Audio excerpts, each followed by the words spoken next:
Amazing. All right. Ready to go when you are, mate. Certainly. Wow. Welcome back on Zoom for everybody who hasn't been on for a while, including us. We're a little bit rusty, but thank you for joining us. We've got a fair representation of Australia here tonight for our very special Glenglassaugh Online event. Wow. How should I introduce the gentleman who's going to be hosting all the way from Scotland? He's a global brand ambassador for Ben Riach, for Glendronach, and for Glenglassaugh. Glennie G, Glennie D, and Benny R, if you know them as well as we do. Mate, that's a hell of a load of juice. It's some pretty good stuff. Welcome to you, Stewart Buchanan. How are you? Excellent, Todd. Thank you. Thank you. Yeah.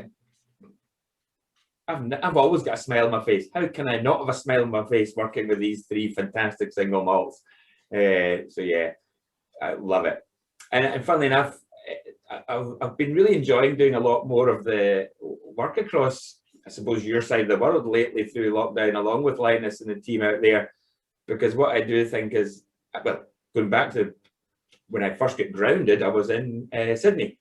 And then I was supposed to stay another 10 days or so after starting in New Zealand for the Christchurch Festival. I was pulled out kind of halfway through that tour. So I think through the rest of this year, the year and a half, I've been just continuing that tour, but online instead of being there in person. So this is my first time in Tassie. So hello to everybody down there. It's still on my hit list to go-to places, but hopefully we'll get that done soon as well. Yeah, we'd love to host you. That's for certain. And I'd love to be able to show you it's a fledgling industry, but gee, it's growing. It's growing great guns, exponentially so, let's say. Well, definitely making its mark in the industry, in production and in consumption. Yeah, it seems to be bringing a few of your brethren down too. There's quite a few Scots that are making the journey down to the infant industry here, and they're certainly making their mark on our whiskey industry. Yeah. Now, mate, you've got three of the most iconic brands to work with.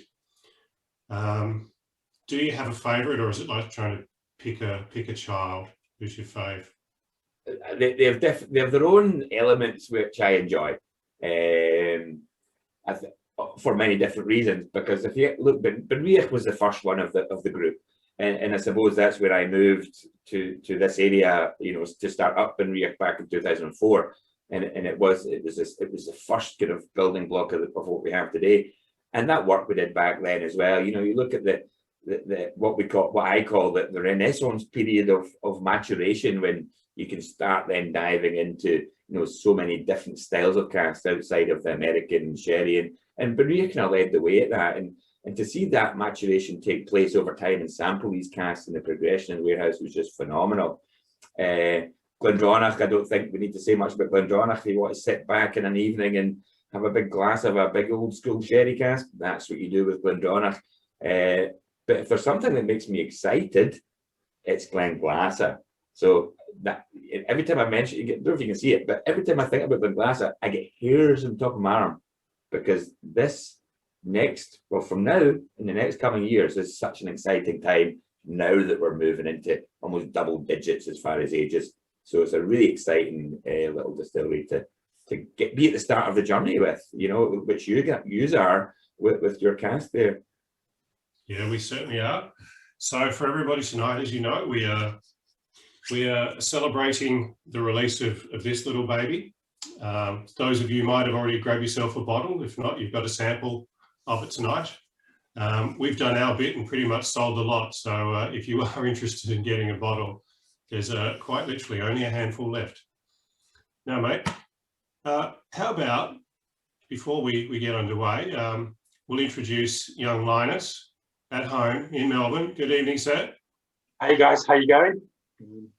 Sorry I can't be there. Sorry, I was supposed to be in Tasmania today and yesterday and tomorrow, and I'm based in Melbourne, so lockdown city. So that is what it is, guys. But I should be there, hoping next month. So say hi then. Yeah. Welcome to you, mate, and we look forward to you and Stewart taking us through the lineup tonight. Guys, you should have all received your miniature bottles, and you've got them poured nicely with whatever accompanying beverages you might want. We're looking forward to showing you 4 expressions tonight. The first one of the night will be the Revival, followed by the Evolution, the Portwood, and then finally, of course, the single cask Madeira. How about, guys, Stuart, if you kick us off tonight with getting a bit of liquid on the lips, and we'll jump into the Revival and the story behind that, please. Perfect. Sounds like a great idea for me. It's 10:40 in the morning, so yeah, it's fine. We can do that. A bit earlier. It's also a good place to start. Revival. So again, little Glenglassaugh, you know, sitting up in the northeast coast of Scotland. I'm in Elgin, top of Speyside. Roughly takes me 25 minutes, depending how heavy my right foot is as I drive there. But yeah, it's about 25 miles away. And the distillery itself, although it was established back in 1875, it's been closed more than it's been open. So what we're working with today in the liquor we're going to try comes from the reopening of the distillery, which actually was just towards Christmas 2008. It was just into December 2008. It reopened after basically 20 years of closure, hence the name Revival. So that's even just where the name stems from here. Also, I think this one itself, you know, leading with this, it just shows you straight away, even as I nose that pop of that cork, how unique a spirit this is. There's one thing that I'll just say, just to start off with. When I go to a tasting anywhere across the world and I open this bottle, when that cork's corked and people nose this whiskey, the eyebrow goes up. It's like, what is this? I've never had something like this before. So I now call that the Glenglassaugh eyebrow, which happens globally when people even nose this dram itself. So a good one to kick off with, and so see that unique nature of it. You could even add a little Sean Connery to that, if you would be so kind, Moneypenny. I don't think I'm quite ready. Maybe after a few more drams. A couple more, fair enough. But even again, you know, colour here, even just not concentrating the cask makeup. So if we leave the cask makeup behind us and actually just look at the nose of what that unique character is, when you nose that, it's almost kind of, you get that crack of sea salt, you've got this almost herbaceous botanical kind of nature running through it, something you can't quite put your finger on. Fruity, but then there's this lovely, almost tiny little bit of stringency in the back as well. And it's just one of these very unique characters. I'll explain maybe where these come from as we go through the tasting and whether it's location or production. But what I do feel is this really captures that landscape. You know, we talk about Glenglassaugh, it really is, you know, influenced by its elements in its landscape, you know, shaped by the land and the sea. And that's what makes this very unique. There's many other coastal distilleries across Scotland, but there's something about all these things that are coming together, whether it's the microflora in the area, whether it's the high minerality of the water, whether it's that North Sea coastal wind through the warehouses, that all coming together just gives Glenglassaugh such a unique character. So even straight away, that nose, absolutely just get that Glenglassaugh eyebrow. What are we getting here? But then beautiful cask combination as well. We're at 46 ABV in this. Even just when I look at that, beautiful syrupy nature as well. It's not oily, but beautiful syrupy viscosity to it as it holds the glass.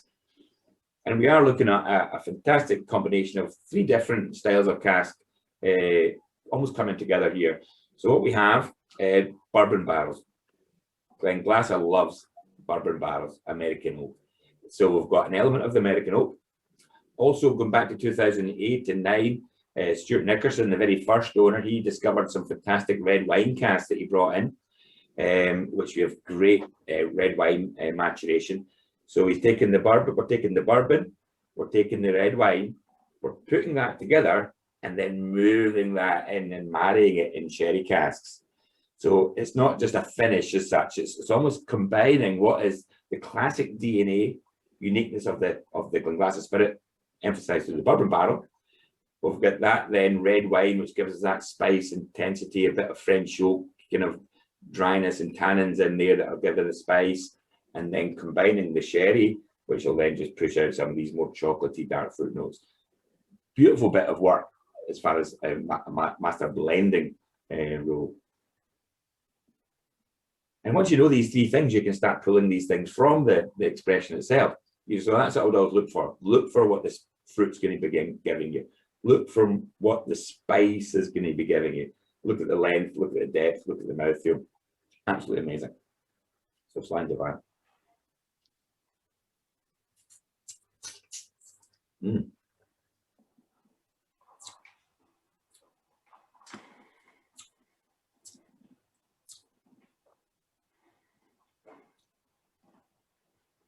Very unique. And it's sometimes I think there's so many wee things happening there that you think you've just got a grasp of it. You know, you think, okay, the fruits are there and it's changing from maybe dark fruit or the lighter tropical fruit notes into a darker fruit note. And then all of a sudden you get that spice that comes in, that little touch of dryness, that lovely tannins. And I think that's why we sometimes need the tannins of the oak, because Glenglassaugh itself is a very, very sweet new make spirit. For example, we'll see it in the bourbon barrels when we go to the evolution, that with bourbon barrels, it's a beautiful, sweet, luscious note. Sometimes you look for that contrast, and that's, again, another art of maturation, not just looking at, you know, fruit progression, but also making sure you get that oak interaction, which balances that sweetness. And we will find that in your cask as well. Then you think it's over, then actually what I'm left with now is almost this minerality, almost a dry minerality at the back of my tongue, which I think just leads right back to the water source, which is, again, a very high mineral water pulled from the bedrock of that northeast corner of Scotland. It's about 220 million parts per million, if you wanted to get geeky in that, which, as far as we can find, is one of the highest mineralities of any mainland Scottish distillery. So again, all these things come together beautifully in this expression. Welcome it. Do you know what? I always welcome tasting notes in this. I think there's so many unique characters. Like what I find when I do a tasting here, you know, we can look at the fruit flavors, as I just mentioned, or how the whiskey progresses from start to finish in length. But everybody's got their own perception of this. Everybody will find a different note, unique in particular to their palate. I remember being in a bar, I think it was in Chicago or somewhere in the States anyway, and we were tasting this. And in a bar with the bartender, the bartender disappeared, ran away through the back. I was like, oh, well, that wasn't a very good result. But it wasn't that she was running away from the whiskey. She was running away to find this one of it back. It was about 5 or 6 years ago when vermouths were quite the hot trend. And she ran away and found this little artisan vermouth. And she goes, nose this. And she found that nose here and that taste there was something she found in this kind of artisan small producing vermouth, which I thought was extremely interesting. I just wish I'd bottled a bottle of that myself to have that contrast. Amazing. Stu, do you want to chat about where the red wine barrels are from? I heard this great story about, yeah, was it that they're from an interesting part of the world? And there's a couple of red wines actually. Some of the white, there's we've got some American wines, there's some French wines. I think even the most important with the wine though, as much as we've got some different red wine styles, is we do look for that oak. It's got to be what we're looking for is a French oak to give us the tannins. So in this one, I think some of the single casks we can call out the red wine itself. When it comes to how Rachel's working with these, it's probably about 3 different red wines, but the common denominator there is that lovely French oak interaction, which gives us that tannins we're looking for. Because there is actually PX and Oloroso here as well.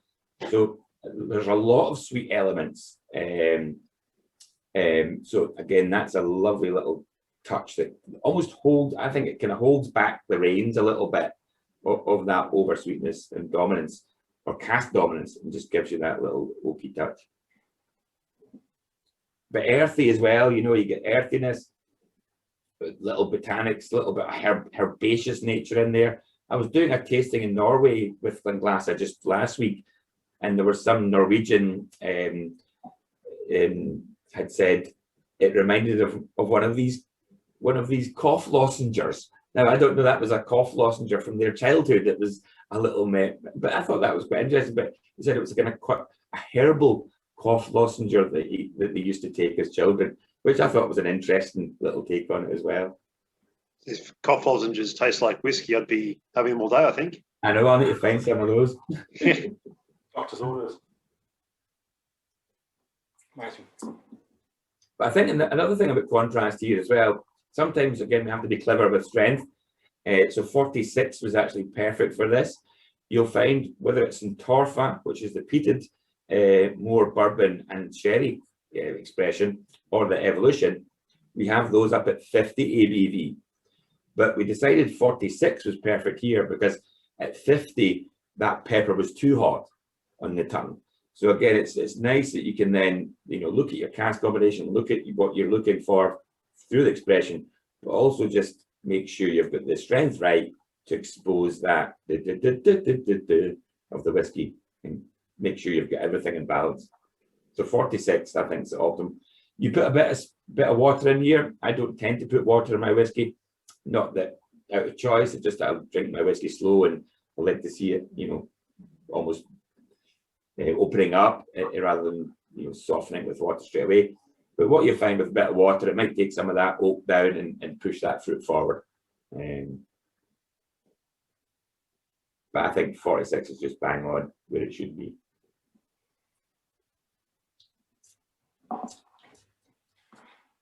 You spoke before. Sorry, Todd. It's very elegant. I think it's restrained and elegant. I think you've probably nailed it there within the trio of your brands.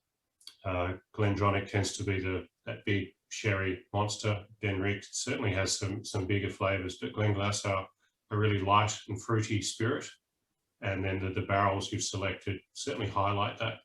And I really enjoy Glenglassaugh for that reason.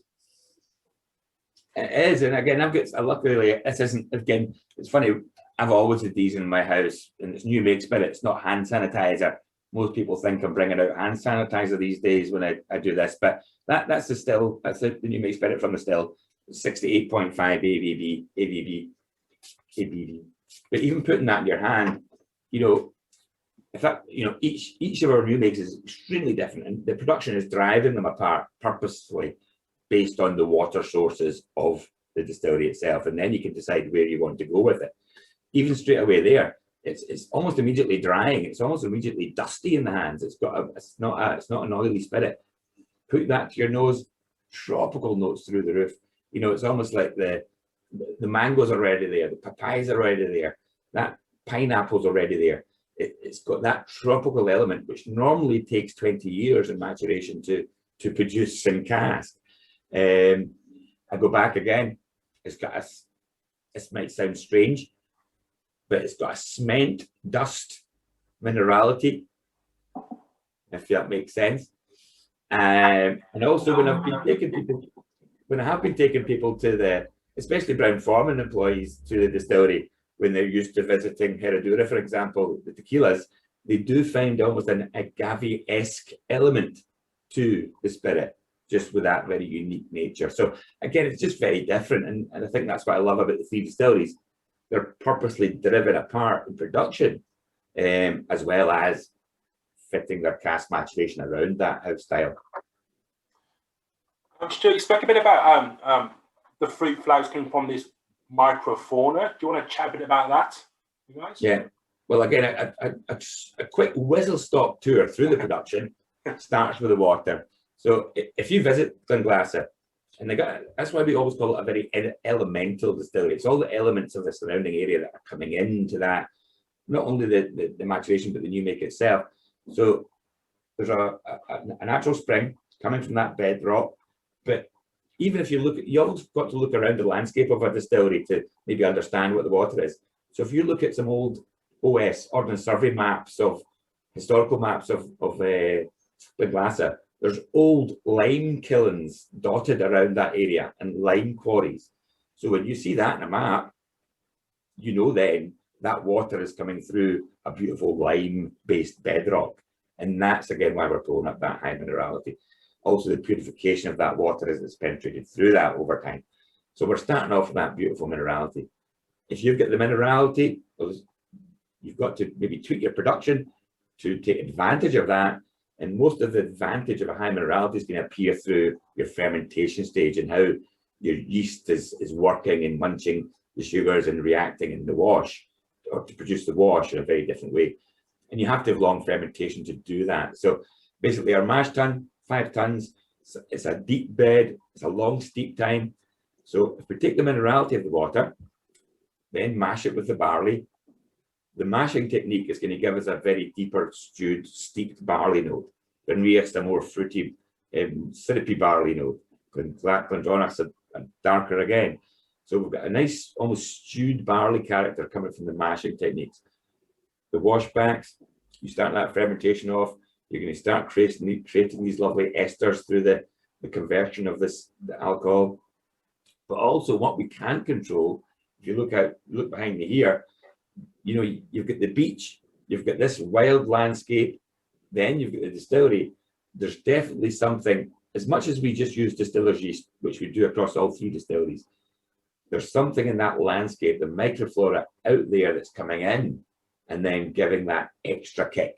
You know, you'll talk about wooden washbacks compared to stainless steel, you know, offering a secondary bacterial fermentation. We're getting this external kick from that microflora, which I think that's what the part is that makes it that unique nature. We can't control it. It can't be the same as anywhere else. If you walk into our distillery, or the mashing area, the tun room area anyway, it reminds me of going to an old lamb. I don't know if you know the Gouza beers from Belgium, the Lambic Gouza beers. It's looking into the old Gouza breweries in Belgium and smelling that yeasty Brett thing that went on. And it was very much a different character, almost, some people say almost farmyardy in style. But you walk into that area and you know, again, aroma around you, you know, yeah, something's different here, something's different. And then leading on to the stills, beautiful angular bases on the stills. I'm old enough, and I'm sure you are as well, Linus, to remember the old spinning tops you used to get. Yeah. So think of that old spinning top. That's almost the kind of base we're looking at there in the still shape, which gives us a huge, very big surface area. So a very wide diameter. The wider the diameter, the more gentle you can have your boil, which will give you the more volatile alcohols off the still. So you're not working a small diameter hard boil.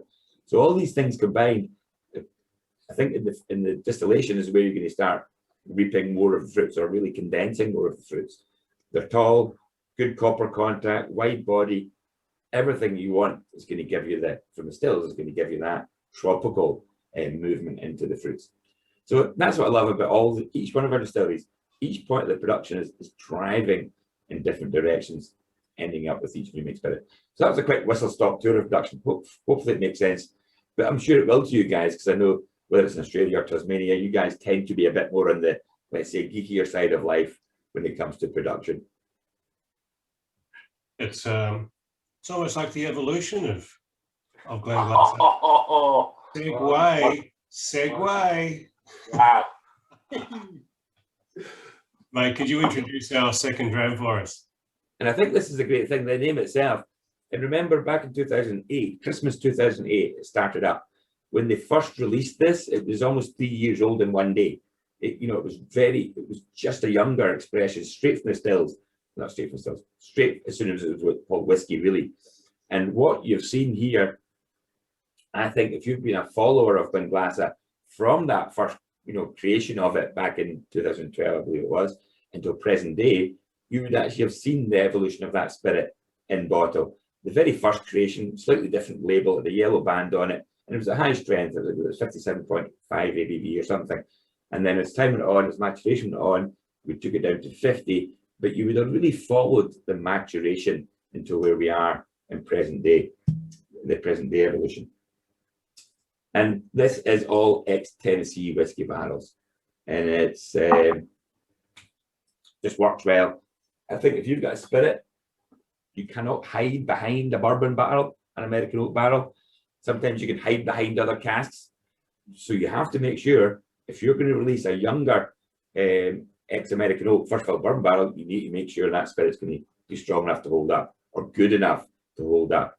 And this shows it well. It really does show you all the facets of Glenglassaugh. Then even there, that nose, again, more of that fruits, more toffee, vanilla, coconut, which you would expect from American oak, but still that luscious fruit tones of the spirit itself. And 50 ABV is perfect for me in this one.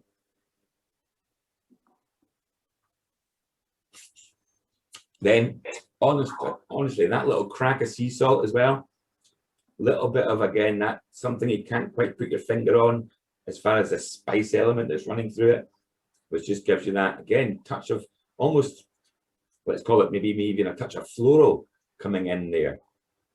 And again, that's little sea salts coming back again at the back of the palate.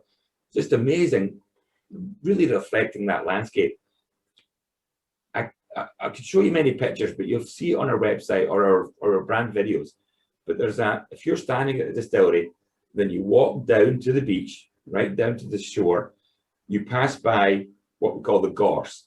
And the gorse is like that wild bush with bright yellow flowers. And even at this time of the year just now, it's in full bloom with these bright yellow flowers. These bright yellow flowers smell of coconut. So if you've got this in your hand and you're walking from the distillery down to the beach, what you're smelling in there is exactly what you're smelling as you walk down to the beach. You've got that luscious kind of notes coming through, that coastal element, the crack of sea salt, the sea spray from the waves, the coconut off the gorse. Yeah, you're in a great spot when you do that.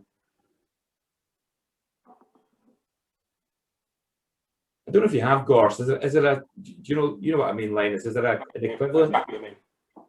I don't think I've seen it here. I know I've been there, I've walked through it.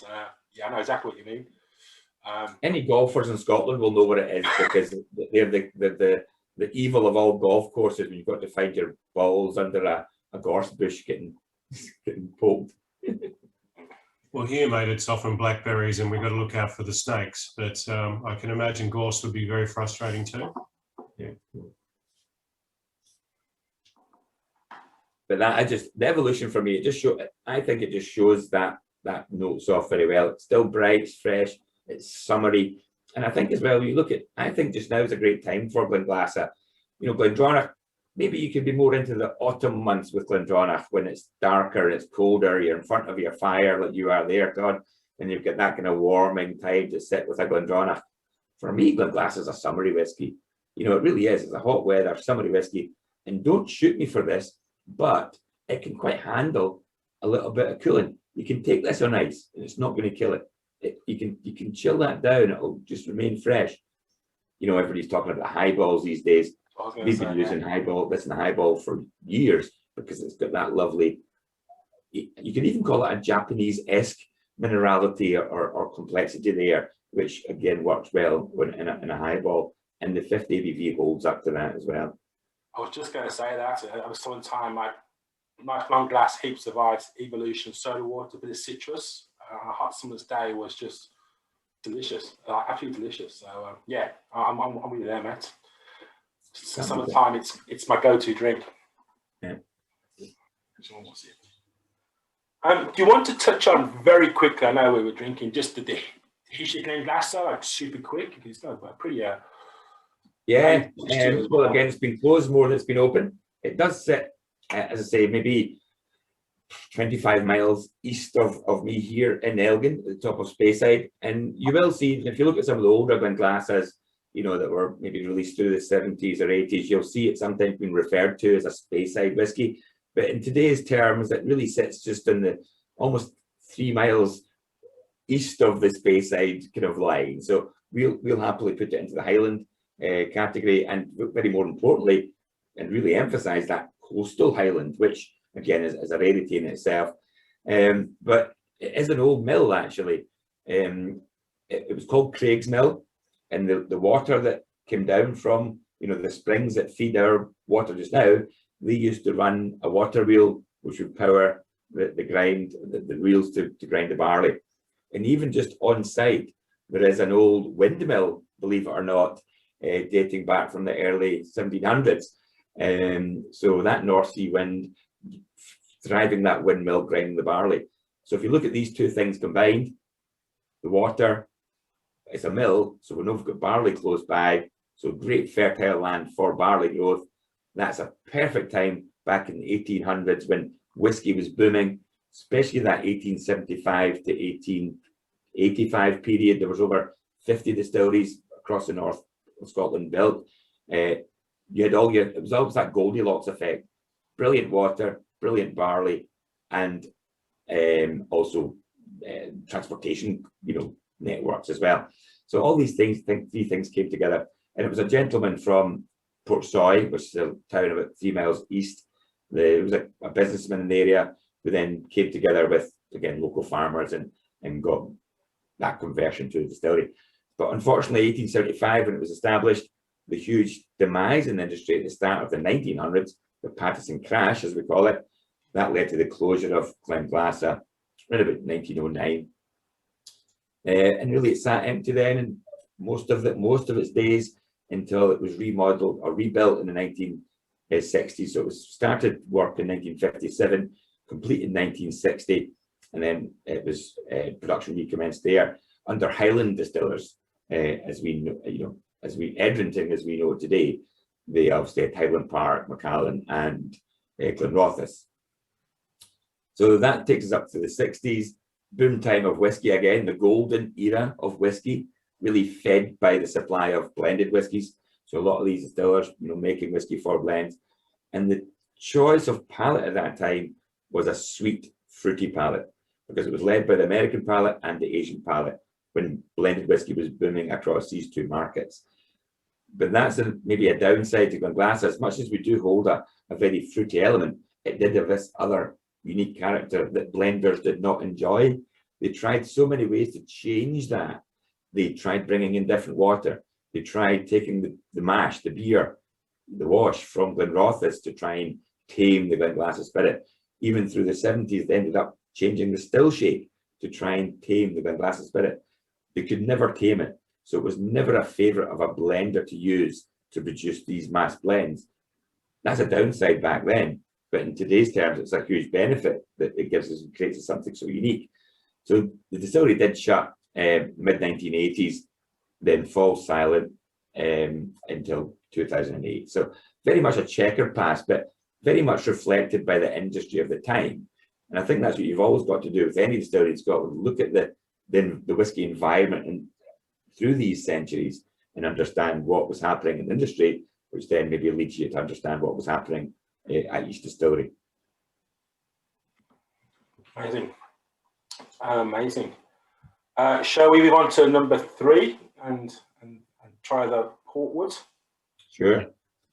But that evolution, I just love it. I would put that up there as one of my favourite kind of summertime social drinking drams. For me, it's a bar dram. It's in the garden with friends dram. Really social, really fun. And that 50 BV helps that party get started a little bit quicker as well. Love it. So the port casks, again, they were something that came in. Stewart, the previous owners have been filling, and we've been looking at them, and we know port works well. Like any fortified wine, you're going to get a beautiful interaction. And there's actually, I've now noticed on Facebook, for example, there's a lot of port cask maturation appreciation societies, even people moving away from just distillery appreciation societies to portwood maturation appreciation. So it's good to see that. And obviously what we're going to do is just tweak that fruit and drive that fruit in a slightly different direction. So these are beautiful. Again, you can see that richer ruby colour in there. So it's almost got that kind of red tawny note running through it. Absolutely beautiful. We're using ruby port pipes here. So the ruby port is going to be that lovely open, rich character of the port. They are large, 600 litres, port pipes. So you do get, remember the wood interaction we're looking for, that oak interaction. You're going to get a lovely balance of that oak running through there as well. And you're just tweaking the fruits. So I would put it, we're red berries, but we're not red berries as in the dark brambles and blueberries and blackberries. We're red berries on that more summer fruit forward nature. So remember, summertime, Glenglassa time, it's more summer fruits, your raspberries, your strawberries, that the port's going to almost give us in maturation. But also still got that crack of sea salt. Some people might pull that as a smokiness. You know, some people are sensitive to phenols, for example. People do not sometimes notice this, and there's a little bit of smoke in there. But I think there's that combination of the oak interaction and that crack of coastal sea salt, which leads people to think there's a little smoky element, but it's actually just, again, the elements of the character coming together. And 46 ABV, perfect again, giving us that pitch.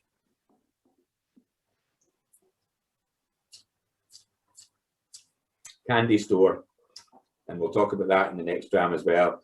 If there's one thing that I like, that I can shut my eyes, going back to my childhood as well, I was talking about the spinning tops earlier of the still shapes. When I shut my eyes and look at, you know, these casks, the Madeira, the ports, the rums, for example, even, it takes me back to the old 1970s candy stores where, you know, the shopkeeper would still have his white apron on and behind his wax polished counter, oak counter, you know, and walking into that candy store and smelling all of that, you know, the wax, the polish, the oak, the sweeties, you know, that for me is Glenglassaugh if I shut my eyes. Back when it was 1p for a lolly. Mm-hmm. Oh.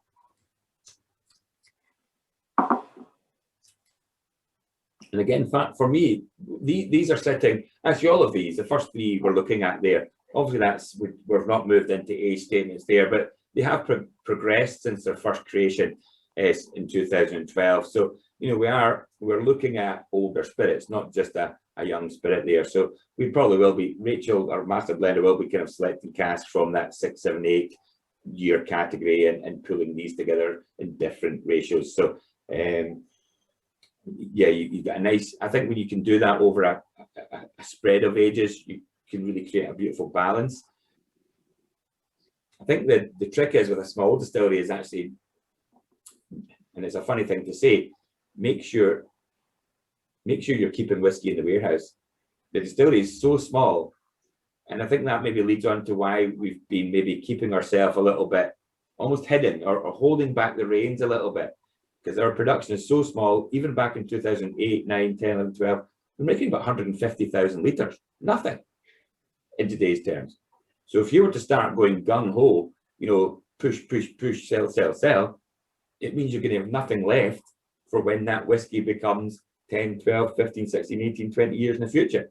So as much as people think we've not been really doing much with Glenglassaugh, there is a strategy there that we've not been doing much in the market, but we're making sure there's enough in the warehouse that when we do launch, you know, fully into the age statements as we go through the next 10, 15, 20 years, we've got enough whiskies to sustain that. That's the privilege of time. That's maybe sometimes the privilege of having Banff and Glendronach to lead the way, which lets us sit back with Glenglassaugh and maybe just hold the reins back and be a little bit more patient, let's say, with everything that's happening in there. A lot of you guys will know that, again, from the small distillers throughout Oz or Tassie there. You know, that's one of the struggles is actually keeping whiskey sometimes. 100%. What was everyone's thoughts on the evolution and the portwort? Feel free to put it in the chat room, guys, but practice. Yeah, again, I don't know what your first name is there, Mr. Duncan, but a good Scottish name anyway.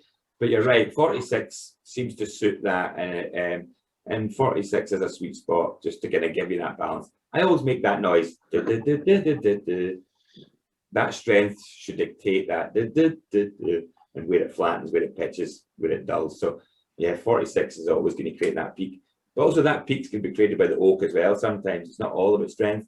Sometimes even looking at old Glenglassaughs, which are down at 40.1 ABV or 40.6 ABV, you still can create that, but the oak's going to give you that middle peak rather than the strength.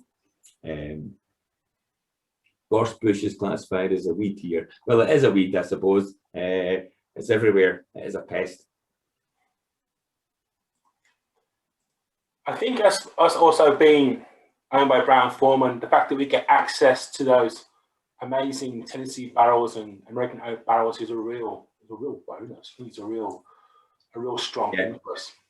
And again, having that been, it's that direct link right back to the cask themselves. And I know when they're emptied, basically we phone up, get a container over, maybe 120 or so casks per container, and they're basically getting filled in Scotland 6 weeks after getting emptied in the US. You know, by knowing that route to market or route to distillery, you know, it's not going through second, third, fourth parties. You know, you're getting that fresh cask possible. And actually, when we talk about the ex-Tennessee whiskey barrel and the evolution, that wasn't even just created under Brown-Forman, who has got access to the best Tennessee whiskey out there. It was even the prior owners knew that balance of a Tennessee whiskey barrel would be the perfect complement for accentuating the Glenglassaugh notes. We also think it's Brown-Forman actually have their own coopages and they make their own barrels for Jack Daniels and Wood Reserve and all across the bourbon. So having that access is tremendous. Yeah. And actually, that's what leads to where we are now. You know, you talk about size or, you know, the progression of the range. I think, as I say, this is the most exciting time for me. You know, when we can offer these casks out that are now into double with the 10s and 12s, that does make me excited. And I think it's opening people's eyes to Glenglassaugh. It really is, and it's really taking their kind of their breath back of amazement how this is actually progressing. The best description that I heard was Glenglassaugh is just the small band you see play at your local pub before it breaks big and starts playing concerts. I think that's a great description of Glenglassaugh. Yeah. And that's the one that's like, you just fall in love with it, and everybody does. People just fall in love with Glenglassaugh, and they make it their own. I think they make it their own because it is a very personal whiskey as well. You know, some people will pull different notes, and that's why I like putting the question out there about the notes. I can get what I get, but everybody else will have their own opinion how they get that little crack of sea salt or that little kind of botanical note or that little herbaceous element there. It's so personal to people's palates that, again, goes back to that Glenglassaugh eyebrow. It's just, there's nothing else like it. Yeah, I always get lychee in the evolution. I think I'm the only person that does, but I always get lychee. Yeah, lychee's a lovely note in there. It's just that more refined element to the fruits. But I see, Craig, we do have virgin oak actually in this series with the port casks. We have there was virgin oak, there was port, also peated port and peated virgin oak. So there was kind of 4 secondary cask maturations out with the core range, Evolution, Torfa, and Revival. But back then we were only filling like, you know, half a dozen. It wasn't as if it was like, you know, 20, 30, 40 casks at a time. So they were very small parcels. So they did deplete very fast. The virgin oak's good because it just, again, I think elevates or caramelizes all these notes that we have in Glenglassaugh, and also you get lovely spice interaction there as well. They were probably the fastest selling of the extensions. Thanks, Stewart. That answered Craig's question there. I've got a question from Sam as well about the different ages of 1, 2, and 3. Although I think you mentioned 3 was a blend of 6 to 8 years old. Yeah, I think Rachel's always going to look at that kind of ballpark. Again, it'll be a combination, different ratio. Again, when it comes to that, as a master blender, you have to just almost taste everything and bring that combination together. So that's the kind of ballpark we'll be looking at for these. Yep. And I think that also helps spread the weight. You would never go just on 1 year because you're going to deplete that warehouse age group, if you know what I mean. So by spreading a 3-year spread, actually it helps your longevity for each kind of almost vintage as you go forward. Also can give you a bit more dimension to the spirit. What's the standard cask size you use? If there is a standard. Yeah, American bourbon barrels, again, normal American standard barrel, 200 litres. Glenglassaugh historically has always loved, if you look at the kind of the 30, 40-year-olds of these old whiskies here, for example, again, this is one of the old 26s. Oh, wow. They love, the older whiskies loved refilled sherry hogsheads. So normally when people talk about sherry, they'll go to the butts or the puncheons or it's all about first fill, first fill, first fill. Sometimes, again, you've got to respect the spirit. And if looking at the historical kind of nature of the owners before us, you wouldn't want to, you can understand why you wouldn't want to overpower that spirit with a first fill sherry cask for 45 years, you know. So the refined element of a refill sherry hogshead really keeps the focus on the spirit, and then is just dressed by the cask and maturation. And the hogshead's 250 litres or so. Stewart, I trust when you come and visit us in Tasmania, you'll be bringing that 26 bottle to share. I'll definitely get a hip flask with me or two. Have witnesses. So, Yep. But just to touch on that as well, there's a problem there though, that the hogshead being smaller rather than the butt, and what we do suffer from just due to the coastal elements in the North Sea wind and just that warehouse environment, we do see, and it's warmer as well, we do seem to get a higher evaporation rate at Glenglassaugh, and the small casks, you know, you do struggle with that over time. So we've been lucky that even the kind of older whiskies we have held good. But that's maybe sometimes why people don't use them, maybe more modern day maturation, because you tend to suffer a little bit more evaporation. Which I'm sure you guys do down there as well. When it comes to maturation, you've got to obviously be conscious of what's happening. Yeah, we lose quite a bit down here, but we also tend to lose a bit more on the water side of things than the alcohol due to the humidity. Yeah. Or the lack of humidity. Yeah. all right, I think it's that time to try the start of the show. Yeah. I think we should hold off a little bit longer and keep everyone on the edge of their about the seats. weather and Yeah. just teasing. Yeah. Just teasing. Over to you, Stuart. Well, that again, it's just that it's fantastic to have this and just even to taste this with you. For me, even just taste it again myself. I'd say one of the most exciting times of I think Glenglassa history, because even if you look at back in the 80s or the production from the 60s and 70s, remember that wasn't for single malt. We were lucky we did get some older whiskies that were maintained in the warehouse, which we could then produce to 26s and the older whiskies there. But even back in the 60s, you could never taste a 10, a 12, you know, a younger, you know, almost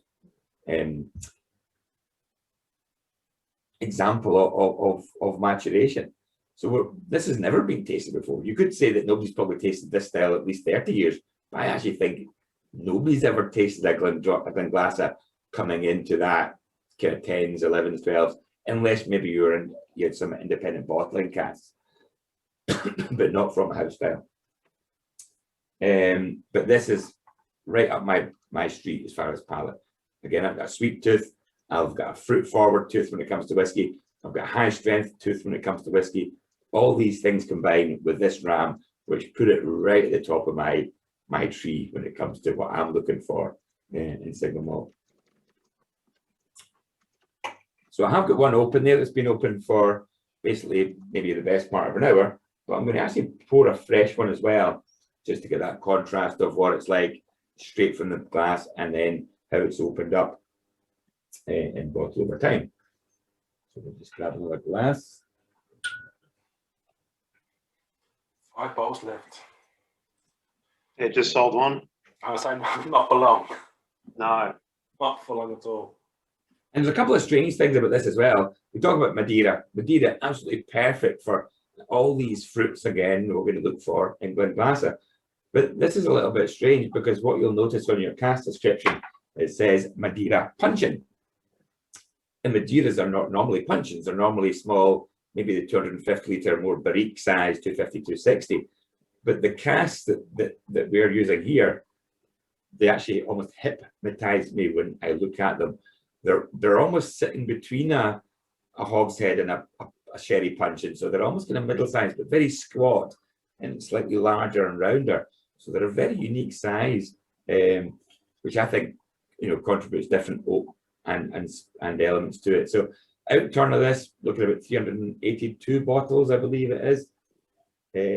So again, even by looking at that size, you know, it's not quite as big as the sherry casks, which are 500 litres, or the small, more typical Madeira hogsheads or barriques, which are 250.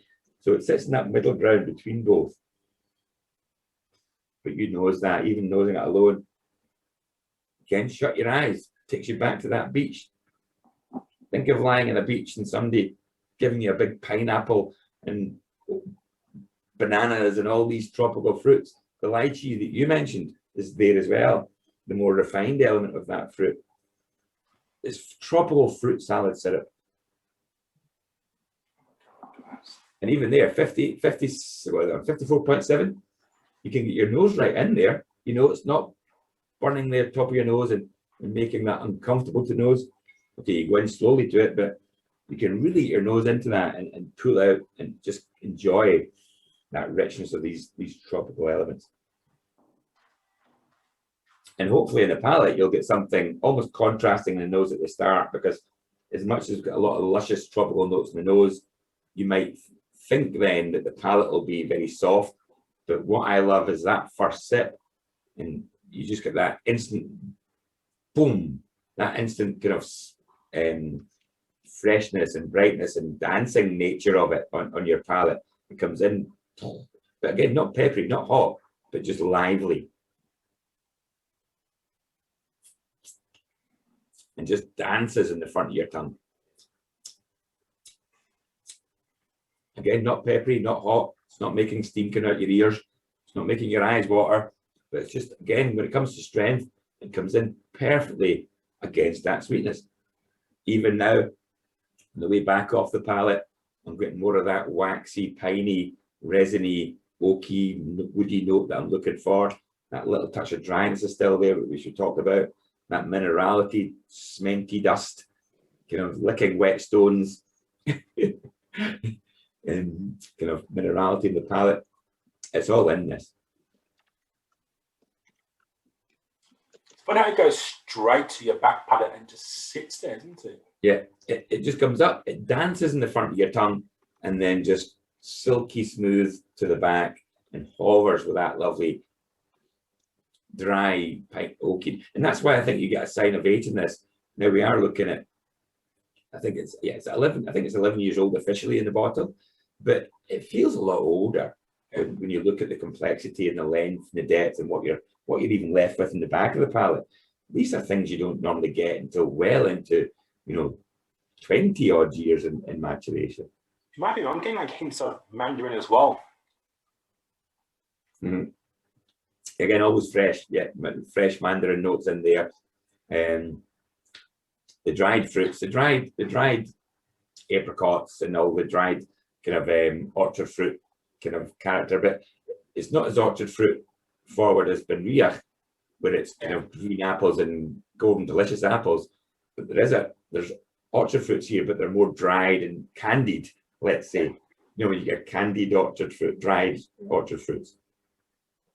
A little bit of ginger, even candied ginger is that little spice that runs through it. Again, nice wee bit of heat, bit of contrast towards the back, middle of the palate. Awesome.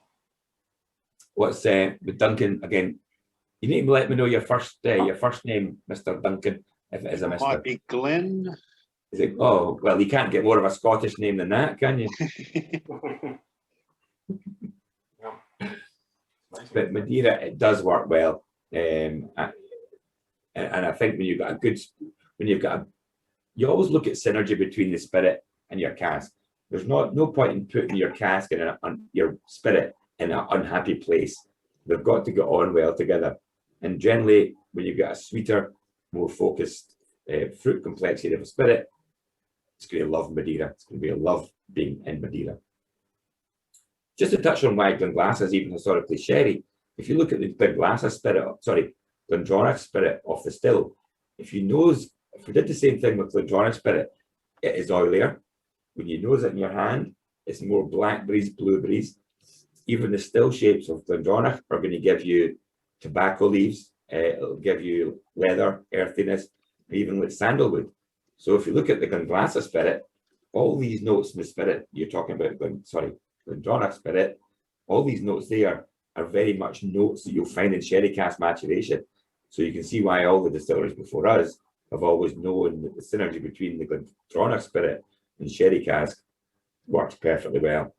So yeah, you've got to look. You can't just throw your spirit in any old cask. I think you've got to know your spirit well before deciding, where it's going to be happiest for the majority of his life.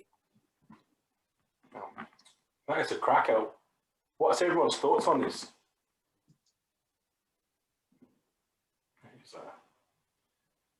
Yeah, again, a big question on the age there as well, how long it's been finished.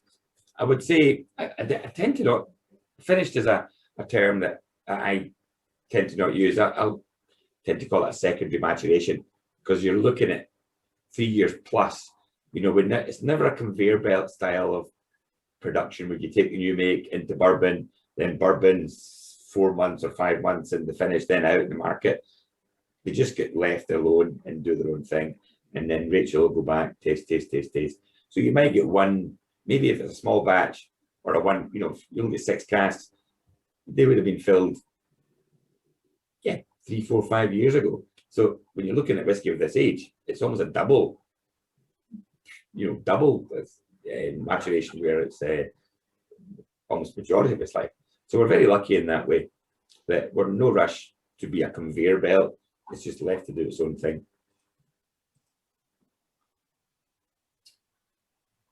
Yes. Yeah, we've only just really touched on Oloroso and PX. I think even with Glendronach and Madeira, we've never moved outside of Oloroso or PX, because there are some sherries which I think when it comes to marketing them, makes a great story if you can then bring 4 sherry expressions together. But if your spirit isn't happy in the cask, don't do it. So you might get something that's too dry or too funky that you know it's not going to work. We just don't. So we know it'll work. We know Oloroso and PX are going to really elevate the flavours of our spirit. So we'll just keep to that. There's one more ongoing SKU that we do that obviously isn't here today, which is the Glenglassaugh Torfer. Do you want to touch on that very quickly? I know we can't taste it. It's probably a little bit of a tease as well, but you might see in Todd's shop and think, what is this? What is this Glenglassaugh Torfer? So well, I need to get another Torfer, because I did tasting with that with the Norwegians last week, and I just happened to finish the bottle afterwards myself, so I need to top that one up. But absolutely amazing. That northeast peat, it takes you right back to that town, that beach, Sandend. The barley ppm at the moment we're bringing about 45 ppm as far as the peat level in the barley, but you would never think that. I think there's so much, production nuances that soften that peat, through production, through the maturation. It's all a combination of first fill bourbon and some sherry casks. So even the big nature of those casks are pushing that peat back, but it really gives you that campfire on the beach. So just think of a barbecue, a campfire on the beach. That's what you're getting with Glenglassaugh Unique Spirit. Also about 50 ABV, which holds well. You'll tend to find it's a little bit sweeter. Not only the casks going to be sweeter due to the sherried introduction, the production and the peated is slightly more elongated in the middle cut, which gives you some sweeter notes from the bottom end of the cut, which is normally the sweetness of the barley that's going to appear through. So you'll find it maybe tastes a little bit sweeter than Evolution, for example, even though they're both at 50 ABV. Thank you. I think you make a great call. And listen, we've got a great educated people online today, but people don't understand the difference between a Highland peated and the Isla peated, and they get surprised when they try to talk, and Torfer how it's light and soft and that campfire smoke, and it's quite an elegant peat. Yeah, the sweetness is just like, it's like campfire in your clothes. That's the best way I can put it. 100%. Doesn't sound very comfortable. I kind of campfire.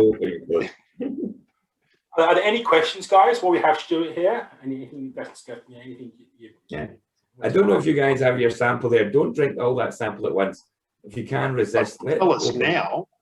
Well, if you can go back again and try the Evolution Revival and the pour finish, and then go back to because even my room here, after opening these up for the best part of about 2 hours, my room now smells like candy store. Amazing. Good question here. Yeah, fair call, Craig. I come with that there's still 3 bottles left. That won't be long. No. I always thought that should have been green. You bought 2 bottles now. I can put one aside for you. Hey, listen, I'm there next month, so yeah, absolutely. Yes, I know you guys in Tassie have kind of been open up without, you know, much restrictions, but we're just coming to that stage when we can start socialising again. And again, I think going back to Glenglassaugh, if people come to my garden, anybody that knows me on Facebook, I like my gardening. I've got lots of different bar spots around my garden. This is going to be my whiskey of the. This is going to be the Glenglassaugh is going to be my garden whiskey of the summer, because it is about friends. It's easy drinking. It's summer. It's outdoors. Reconnecting with friends. Reconnecting with nature. All these things that you want to be doing to bring yourself back to life out of this COVID environment. I think Manny asked about the port, wasn't it? Ruby port. Yeah, ruby port pipes. Tawny port, we do have some tawny. I think this is a tawny port, which was in the coastal cask release. See, a little bit lighter. What you get with tawny port is a bit more of the spice element, not quite as rich in the dark berry fruits, or not quite as strawberry or raspberry led. Maybe even here more cranberry and more oaky tartness, let's say. So it's nice when you taste the ruby port pipe and the tawny port hoggy together, where you can see, even though it's port, how even the styles will drive them differently. Yeah, yes, it does. Are there any more questions, guys, or thoughts or feedback? Had you tried Glenglassaugh before? Were you fans? Are you now fans? Now is the time.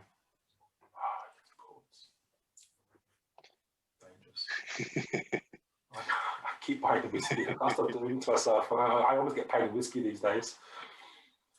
And one thing I like about Glenglassaugh is how it's almost just organically grown. You know, it's organically, not organically grown in the whiskey, but how the consumers have organically discovered it and found it. It's been a great kind of little journey across the globe. And you see extraordinary kind of markets that warm to it or just find it accidentally, because people talk about China or Japan. You know, some of the older stuff, obviously, you know, they're well known there. But the younger expressions, it's very much more Southeast Asia, you know, through Penang, Singapore, you know, these kind of Southeast Asian markets. And strangely in the US, Texas and California. I don't know if that's a warm weather thing again. It could well be, you know, climatically, it suits the style of Glenglassaugh's palate. Yeah, good call. I think what I thought when I was first trying to evolution and revival, that age statements don't always tell the whole story. I think if you've got whiskey, you've got good whiskey, it just shines through. And especially you've got good new make in the first place as well. So yeah. Well, I don't have a bottle in my loft somewhere actually, but back when the distillery first started up in 2008, late 2008, 2009, along with the core range, they actually did produce not even whiskey. It was 6 months old. They called it fledgling, and it was like almost just an example of that first 6 months in cask, as well as actually selling some new make spirit. So even if you're interested in the new make spirit, have a wee look online to see if you can find yourself one of these small 50cl bottles of the new make. I know a guy in Sydney who had the few stashed away. I might have a chat to him. Yeah. Back in the day. Any more thoughts or questions or ideas? Any flavours you found we haven't discussed? If you taste it, it's there. I always love, like Stu was saying, any interesting flavour ideas or thoughts or memories. It's always really interesting. Yeah. Just to touch on Glenn Duncan's comments there as well. We talked about earlier, Todd, about the still changes. So there was a lot of drive towards changing Glenglassaugh's character back through its first opening, the 60s and early 70s, due to that blending kind of golden era. So there was a change of stills in the early 70s, mid 70s, which changed from what was a smaller, dumpier squat still and maybe more bulbous boiling bowl and shoulder, for example. So there was a little shift and still change there. Which again, if you do look at the old whiskies from that point, you will find a slightly different note and element coming through. A question from JT, was the barley selection different for the Madeira cask finish? Not really. Actually, our barley variety will change actually in some cases annually, because we always buy northeast. We try and make sure we're getting northeast growing barley. We're very lucky that even only 8 miles away there's Port Gordon maltings, 12 miles away there's the Bucky maltings, and even Inverness maltings further across Scotland. So it's a great barley growing production. But I would say in the last 10 years, we've probably changed barley variety at least 3 or 4 times, because sometimes you'll see by overuse or overgrowing, you start seeing it getting weaker. So you have to maybe leave that to set a little bit, give it a break, give it a rest, and go back to a new variety coming in that's healthier and plumper. So it's hard to define, exactly what barley went into each one, because there's a never moving goalpost for the barley that's coming in. And sometimes it's actually a three-part combination of barley, almost a cocktail in itself of different varieties. Awesome. Are there any more questions? Because Stuart will have the answer. It's quite extraordinary. Stuart, I would like to ask a question, if I may. I'd like to know the future direction for Glenglassaugh from here on. Yeah, I think this is really opening people's eyes now that, again, when you put a number on it, it will catch people more attention, and that we can start that conversation about, how it has progressed. So I don't know what the timescale is, but we have been looking after our warehouses, making sure we've got enough stock and volume, that we haven't just, utilised it all for the non-age statements. We've got good stock there. So once Rachel's happy that she can then find that point where she can bring an aged core range together, she'll do that. And that's why I'm excited. The next 5-6 years of Glenglassaugh, if we're looking at that 11 years old now, imagine what you can start buying, or your casks you can get when you're 17 years old, when it's 17 years old. That's what makes me excited, seeing what's the next 5-6 years will bring. Is going to be, good fun. That's really good point, because it's kind of the unknown, isn't it? Like these teenage sort of whiskies, because you're right, it was closed for 22 years. So we've got some really old whiskey from the 60s and 70s, which is amazing. And this whiskey we've been making since 2008. So you're right, it is a really exciting journey, and it is quite the unknown at the moment, but it's looking great. Yeah. You're right, and you're learning every day. Every year goes by, we're learning ourselves about that spirit, and then you can find the sweet spot. We talk about different ages. I think this cask there, I don't think I would even leave it longer than Madeira. I think that's hitting that right in the money. You leave that longer than Madeira, you might find that fruit will start overpowering, and you maybe lose some of the lovely oak interaction, or that dancing of the palate. I think it's just right on the money there. But even when it comes to what a core range will be, it's just, well, is it ready at 12? Is it ready at 15? Is it 14? Is it 17? These are things we'll have to discover as we watch that maturation go through. Well, mate, because we can't get there just yet, could you please choose our next cast for us next year? Don't worry, I'll do that. No problem.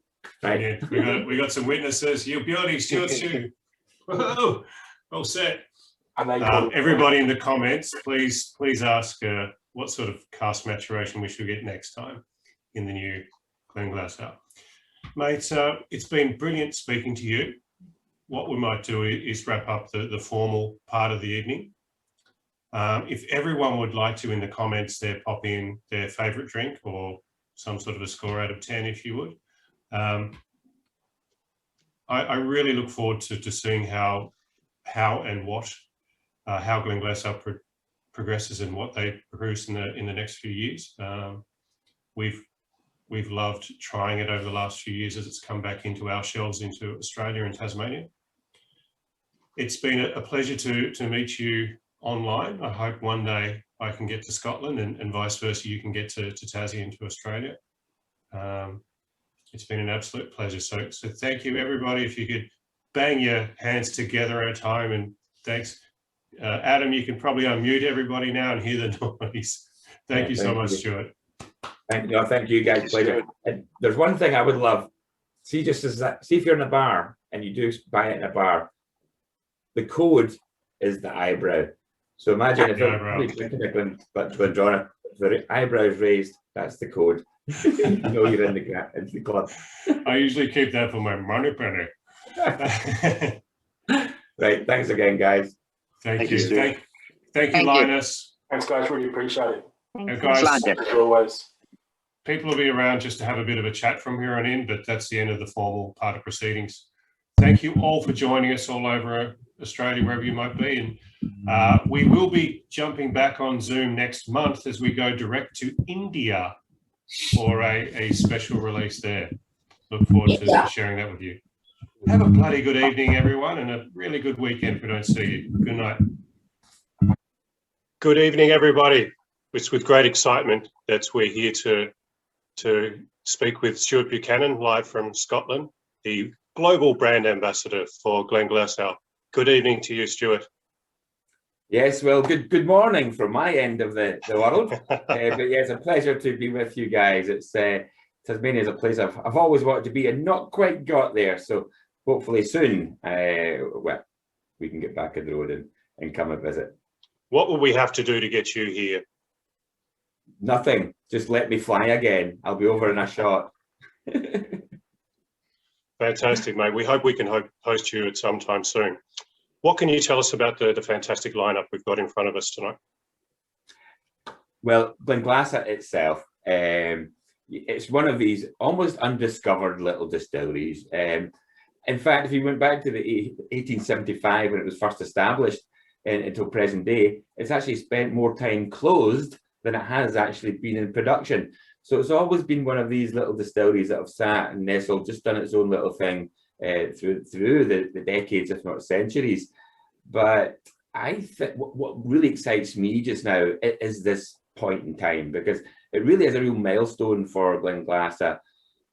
What we're going to taste in the Madeira cask that you guys have got, it's really the first time that I would say anybody's going to taste the Glenglassaugh whiskey going into double digits for 30 years. You know, we've been sitting quietly, you know, maturing that stock, letting it mature, making sure we've got enough of it to launch. And now just with the Rare cask series and the Coastal cask series, being able to release 10, 11-year-old whiskies from that 2009 period. So really exciting. But still we're keeping it very quiet. So it's almost one of these whiskies that people almost discover in that lovely, lovely natural way. We are so very happy to have received this single cask expression. What can you tell us about the genesis? Straight off the cuff, I'll say my favourite cask style out of any cask maturation is Madeira. I love Madeira. I personally have a sweet fruit-forward tooth when it comes to whiskey, and I think Madeira is just one of the most luscious forms of cask maturation out there. And then you take the Glenglassaugh DNA, the new make spirit from Glenglassaugh itself. What you hold in there is almost tropical notes. These tropical notes are normally notes that are found after 20, 30, 40 years, but Glenglassaugh has that right at the start. So if you think about maybe the pineapples, the mangoes, the papayas, all these lovely tropical notes, and then you take that fruit salad syrup of the Madeira, combine these together, it's one of the most luscious, sweet, fruit-forward expressions I know. And also what I always look for, which we can taste, and I'm sure you'll taste, is always that lovely balance of everything coming through. So the beautiful cask strength ABV, so the higher ABV there, really creating this lovely spice and punchiness at the start, that brightness. Then you move into all the fruits, but you also want that little bit of oak contrast, which just sets against that, you know, the sweeter fruit forward nature. So always look for that little oak interaction, which we purposely try and find from the oak casks themselves to give that contrast of almost spice. And this holds it. It holds all of these things. Absolutely amazing expression. Yeah, when we first got the product here, we just thought, wow, tropical fruit salad. It's extraordinary. Honest to goodness, it really is.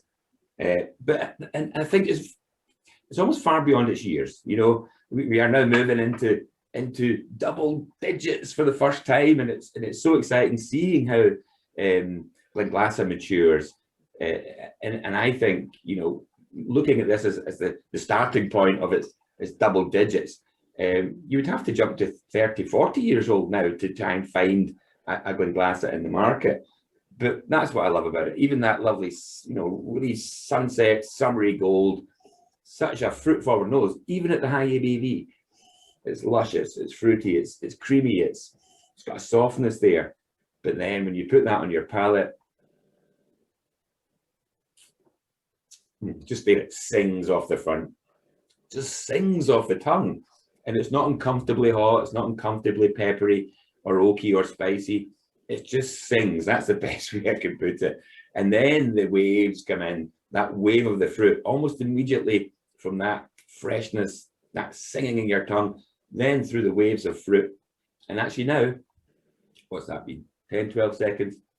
I'm sitting with this comfortable oak, almost piney resin, just at the back of my tongue. Almost dry, almost minerality, comfortably just sits and hovers at the back of the palate. And that's just my first sip for my breakfast this morning. And I'm sure if I open this up and I let that sit even more, these fruit tones will just get riper and more luscious and more tropical as we sit and open this up and enjoy it. Yeah, it certainly drinks like a much lower ABV whiskey. And gosh, when we first opened it up and tried it, we're pretty happy with it, weren't we, Adam? It was, yeah, we thought, geez, this is a good dram. We've done our bit, Stuart. We think we've sold it all. So for everybody who gets to try it, well, we'll be tonight in Hobart. I hope they're in for a treat.